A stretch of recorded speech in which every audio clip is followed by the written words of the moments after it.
Welcome back to the channel, guys. Today we're going to be going over the best headliners with the free packs.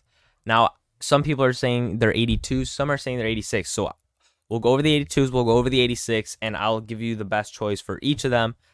Starting out with the 82s, Michael Walker, run stopper. I don't know how good run stoppers are going to be in Madden 23, and I haven't played the beta, so I don't know if linebackers are going to animate. But if it's anything like Madden 22, they probably won't animate, and I wouldn't. So especially with that 62 zone, you'd have to be a user, only 80 speed. I don't see Michael Walker being as a good choice. Next card, Milton Williams. Now, D tackle, run stopper, 77 speed, 71 power move, 59 finesse move. Again, I'm not seeing, especially with the Sam, whatever his name is, card, the team captain, being a D tackle. I don't see a point in choosing Milton Williams, especially because his stats aren't that good, especially as a run stopper and not a pass rusher. John Runyon. Now here's where we get to a card that you could pick as offensive lineman. Decent stats decent stats. Not incredible, but as a free lineman to get an elite on your line, it'd be a pretty good choice, especially as a no money spent player. You need offensive linemen to be able to at least have any time in the pocket, especially with some of the pass rushers that are going to be in the game day one. James Conner, only 79 speed. I don't see this card being used, especially because halfbacks come out a lot, especially at the start of the year. There's a bunch of different halfbacks that you can choose from.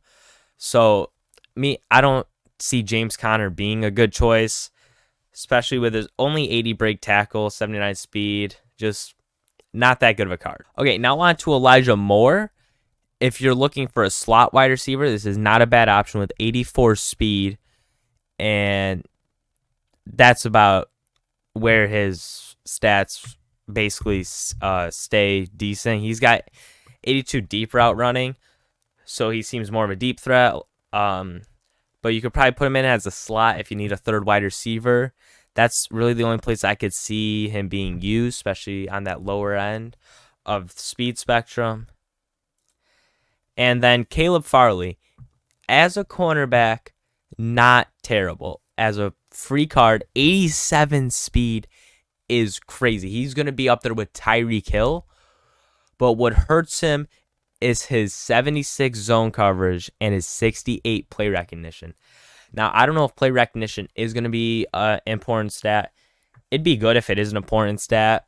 So that really hurts him there. But with 87 speed, he could probably make up for it if someone runs a streak on him and he doesn't realize that he could probably catch up to it. I could see him as a really good, maybe slot cornerback because his zone coverage isn't that great, but his speed is all there. So he could get to the edge rushes. He could, stop those in routes. So my final rankings are probably Caleb Farley at number 2 and John Runyon at number 1 probably, or those are interchangeable. Those are top 2. Only 2 cards you should be looking at if the 82s are the free ones. Now coming over to the 86s, this is what I really hope that they release for 2 reasons. 3 reasons actually. 1, because the 82s suck.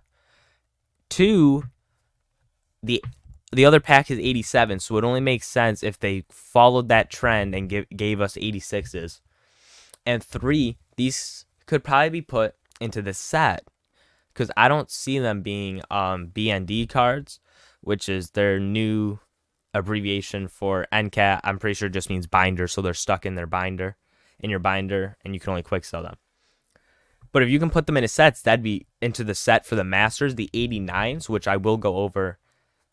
That'd be crazy because you can go through the soul challenges and probably get 1 or 2 more, and then you complete the set to get one of the 89 master cards. So let's just go over these. Quidey Pay, pretty good card as a power rusher. 81 speed coming off the edge with his 86 power move. Pretty good stats on him. Gabe Davis, as a Bills fan, I love to see this card. 85 speed, 86 deep route running, 81 medium, 85 catching traffic, and 86 jumping. And 84 spec catch. Those are some pretty good stats. Oh, and I forgot to mention, with the headliners, this year, you can remove the abilities that they are built in. You are able to, unlike pastures with the superstars. So that's good. I think that is Outside Apprentice because it has the 4 little routes pointing out. Or it's or Deep Out Elite. But I think it's Outside Apprentice with, I think the X Factor is double me. Okay. Coming over here to Donald Parham. Now this card is pretty good with 85 speed. And I don't remember if it's this card, but one of the tight ends, I think it is this card, is 6'8" with 85 speed. If it's him, vertical threat, it makes sense that it is him. He'd be a great tight end to start the year off with, especially with all of his good stats. The only problem is he only has 60 run blocking. But if he's the 6'8" card with 85 speed, then that makes up for it. He'd be great tight end to start the year off with. And Divine Diablo, he had a great card this year. He could probably be a great user. And he's a run stopper. 86 speed. You know, his rushing, his like pass rushing stats aren't great. But you know, he's got pretty good stats all around. And if you really want to, he would be a good user probably if linebackers animate. All right, so if it's the 86s, who do I think you should choose?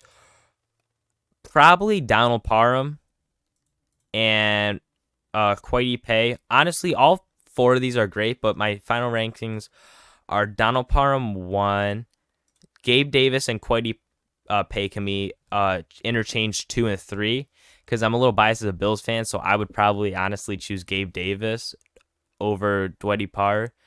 And then Divine Diablo number 4. Now let's go over those 89s. Here's the 89s. The 89s are Joe Mixon and L'Jarius Sneed. Joe Mixon, really good with 86 speed, 88 break tackle, which is incredible, with 86 trucking, 85 change of direction, 89 carrying, 86 agility, 88 excel. This card, great card, but if I'm being honest, if you really want a high overall running back, I would go with Derrick Henry, especially because the way it seems, I'm feeling it might be a power back year again. And if it is, Derrick Henry is the way to go. But if it is better for the elusive backs, Joe Mixon would be great. But the 89 L'Jarius Sneed, day 1 starter no matter what. Comes with pick artist and has 88 speed, 84 zone, 89 man, 86 excel and 86 agility with 90 jumping. He's possibly going to be the best card in the game day 1. So if you were able to put them into sets, who would you choose over L'Jarius Sneed and Joe Mixon? L'Jarius Sneed all day. Choose him over Joe Mixon. Especially, like I said, there's always halfbacks coming.